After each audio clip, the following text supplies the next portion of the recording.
Usapang real talk. Bakit ka ba talaga gumagastos? For the future ba? Sa healing? O para lang sa image? May tawag dyan. Ito ay ang money language.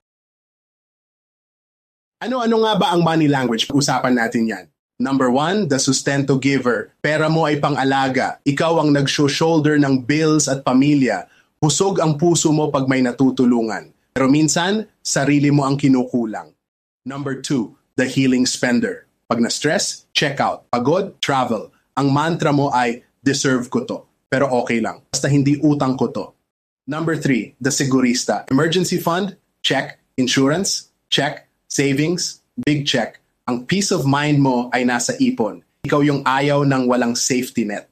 Number 4, diskarte hustler. Hindi lang ipon, dapat lumalago. Side hustle, investments, go ka lagi dyan. Dahil para sa'yo, ang pera equal to freedom.